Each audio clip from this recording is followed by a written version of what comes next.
Hello everyone and welcome back to my opinion. India have won their third Super 8 match with 5 wickets to spare. They'll be playing in the second semi-final versus England at the Wankhede Stadium. Let's get into this review. Starting off with the playing 11s for India, I'm unsurprised with the 11 that they went with, but I'll say, since they are looking to play Sanju Samson, who played a fantastic innings in this match, there is still room to play Kuldeep Yadav because Yashwin Dube scored 2 vital boundaries at the end. But I feel playing Kuldeep Yadav outweighs the benefit of playing a batting option at number 8. In that case, Varun Chakravarti, we saw in this match as well, 1 for 40 and 10. He knows he's the only offensive threat in the middle overs. You've got Bumrah and Ashdeep for the start and at the death.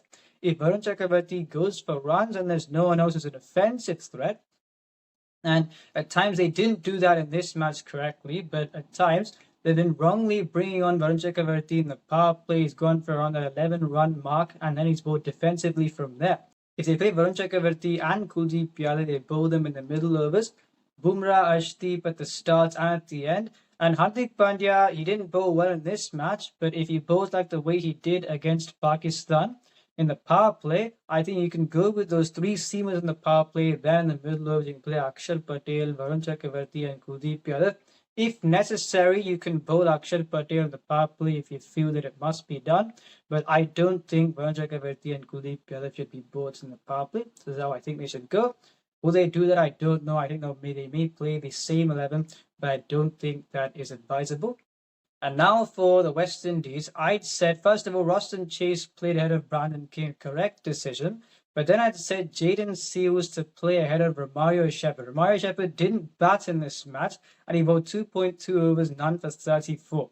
As I said, he's strengthening your bowling, no. And when he's batting, the run that he scores, you saw against South Africa, 177 for 1 in 17 overs. So meaning the partnership between him and Jason Holder, yes, it took them to that score, but they weren't going to defend it. And they weren't going to defend this score either. So I think that Jaden Seals should play ahead of Romario Shepherd, especially at that position when you've got to prioritize your bowling. And as far as the decision at the toss, I was surprised that India chose to bowl first. I didn't think it was the correct decision. And in my view, had India batted first, they would have scored 230. Would West Indies have chased that down? No, they wouldn't have done. Even when chasing 195, West Indies do not have the bowling attack to defend it. They should have scored 220, but India gave West Indies a chance to compete in this match, and I didn't think it was the correct decision. Looking at the power play batting, 45 without loss in 6 overs. I'd said 55 needed to be achieved. And looking at this West Indies side, for any other team, if they'd scored 195, then they would have had a decent chance to defend it. But West Indies, they should have scored 220 given this bowling attack. So even though 195, it looked a good score, I still thought India would chase it down. And looking at the India bowling card, I will say this again, where Varun Chakravarti 1 for 40. And Hardik Pandya, it's also a case that when he goes for boundaries, he starts bowling slow delivery, he starts bowling defensively.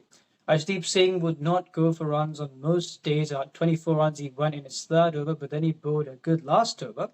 And I think to increase this assurance policy, they've got to bring in Kuldeep Yadav, because on a good day against its West Indies bowling attack, yes, Yashwin Dube scored 2 boundaries at the end. He should not be getting batting, chasing 195 against its West Indies bowling attack. I'm not disrespecting him. I'm saying the fact where we've seen against South Africa and we've seen here where they've not been able to.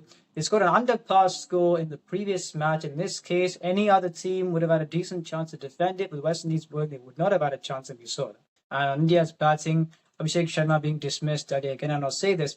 People are saying, some saying he should be dropped. According to me, he should not be dropped.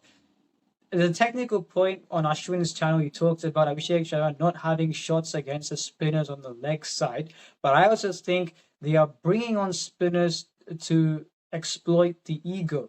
And we saw the dismissals in this innings. They were all catches straight to the field. It was very disappointing to see. In Mumbai, I said he should get to that 45 for 1 mark after the power play. If he doesn't play to his ego, and if he does what his ability dictates that he can do, then I think he'll have a very good day in the Wankhede in the semi-final. So I still think he should play. It's about the shot selection, the approach depending on the conditions, and the whole reason why it's because they're looking to attack the high proportion of the deliveries. Teams are bringing on spin in the power play, so that's what I think that India should be wary of. And the West Indies, looking at the way they manage their bowlers, I said Akhil Hussain is a good bowler, but someone who bowls sliders against an India batting lineup in the power play, if he misses his length, it'd be difficult for him to be economical. We saw what happened. I said he needed support. Matthew Ford is a good swing bowler. We saw delivery. He bowled to Sanju Samson, an in-swinger. He bowls 3 overs, then Romario Shepherd, for some reason, bowls the last over. I'd said Shamar Joseph should be brought on earlier. And India got 53 for 2 in the power play. I thought they had a good power play. If it was 90 for 2 and 10, I thought India would definitely win. They had 4 boundaries and 4 overs to get there. Instead of bringing on Shamar Joseph as a technical point regarding Sanju Samson, he's been close at mid-wicket, trying to hit the short ball at high pace and he's been cramped for room. Shamar Joseph is the only bowler who could exploit that, and he bowls at the 10th over. You're bowling a defensive bowler like Gurekesh Modi, a defensive bowler Jason Hoda. Romario Shepherd, I don't know why he bowled, and especially before Shamar Joseph. So with those 4 defensive options, you eliminated a chance for you to exploit that weakness, and that's why India got to 98 for 2. I knew they wouldn't lose from that. An example of how they didn't bowl to the field would be Roshan Chase in the SA20 versus right-handers. His go-to is bowling around the wicket, full and wide. And he looked to do that in this match with the right-hander, but there's no one at point. He bowls that and it goes to the boundary. An example of how they didn't bowl to the field, and I knew they wouldn't defend this score based on what we saw. And so for India, I'd still say play Kuldeep Yadav. They're most likely not going to change the 11. The approach to shot selection should improve. I think it's down to the opposition who try to play to the ego, and I feel India have got to be wary of that. And the only threat in the next match in the power play, because I don't think England would change their 11 much, will be Jofra Archer. If they get through that, I feel India have to bat first or be in good stead to win that match, but they've got to play Kuldeep Yadav. And now for the West Indies, people may be thinking, is there talent in the West Indies? And I don't think that question should be pondered over because there is talent. And an example of a core 11 that they could, or core squad they could take to the next T20 World Cup would be Shea Hope, Roston Chase, Shimron Hetmeyer, Shafane Rutherford, Robman Powell, Jason Hoda, Akhil Hussain, and one of 3 could play because you've got Gurekesh Moti, Kari Pierre are 2 defensive left-arm spinners. Naveen Bidesi is a wrist spinner, right-arm leg spinner. He can also bat a bit. So you can play one of those 3 if you try and develop Naveen Bidesi. And then one of Matthew Ford or Ozari Joseph. Ozari Joseph has got to be mentored to Bo Fuller, where apart from the 2 paced pitches in the Caribbean, he's not succeeded anywhere in any format. So in 2023, he played for the Johannesburg Super Kings and the Gujarat Titans. His reputation was at its highest then. Since then, the reason why that reputation hasn't continued to stay at that level is because he has not bowled full enough, so he's gone for runs. So they've got to mentor him to bowl full. Then Shamar Joseph and Jaden Seals has got to play.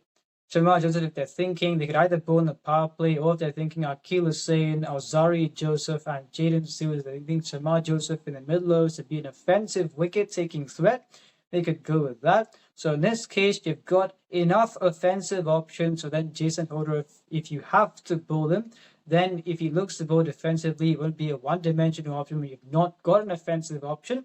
So they've got to play something like this kind of in 11, and they've got the talent and the players to do so. The bench could be Romario Shepherd. How can his bowling be improved? Because in 2023, he bowled the 2nd over for the teams he played for in franchise cricket. After that, he hasn't bowled that 2nd over for the franchise teams. He's been bowling defensively and going for runs and batting at number 8. You've got to make sure your bowling is up to the mark if he played as a frontline bowler. How can his bowling be improved? Quinton Sampson is a good talent. He's emerged recently, and he's an all-rounder. I think he could be in the squad. Brandon King as a reserve opener, and Joe Andrew is a very good prospect. So these players I've said, people in the West Indies know that they are around. It won't be difficult to assemble this squad. I think they've got to assemble this kind of a squad and play series with them until the T20 World Cup in 2028 so they can look to get a result there. So that's what I'd say there. Let's see what happens. If you enjoy this video, then subscribe, share, friends. This is my opinion. Votes.